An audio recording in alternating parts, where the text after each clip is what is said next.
नमस्कार मित्रांनो, जय महाराष्ट्र। स्वागत आहे तुमचं माझ्या YouTube चॅनलमध्ये। या घडीची सर्वात मोठी बातमी समोर येत आहे।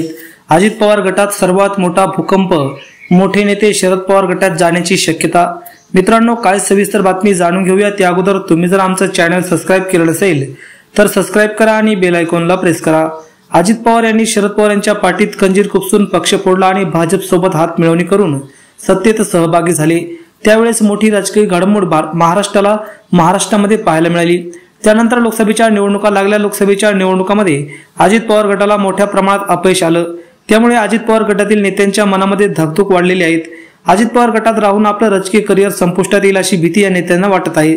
त्यामुळे अजित पवार गटात विधानसभेच्या अगोदर मोठा राजकीय भूकंप होण्याची शक्यता राजकीय वर्तुळात वर्तवली जात आहे। अजित पवार गटातील 4 मोठे नेत्यांनी राष्ट्रवादी शरद पवार गटाचे प्रदेशाध्यक्ष जयंत पाटील यांची भेट घेतल्याची बोललं जात आहे।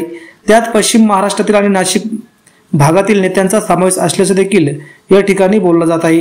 या नेत्यांनी एका बंद खोलीत जयंत पाटील यांची भेट घेतल्याने बोललं जात आहे। त्यामुळे अजित पवार गटाची धाकधूक वाढली असतानाच माजी मंत्री आणि राष्ट्रवादी काँग्रेस शरदचंद्र पवार पक्षाचे नेते डॉक्टर सतीश पाटील यांनी केलेल्या दाव्यामुळे एकच खळबळ उडून दिली आहे। मित्रांनो, आपल्याला या संदर्भात काय वाटतं? अजित पवार गटात फूट होणार का?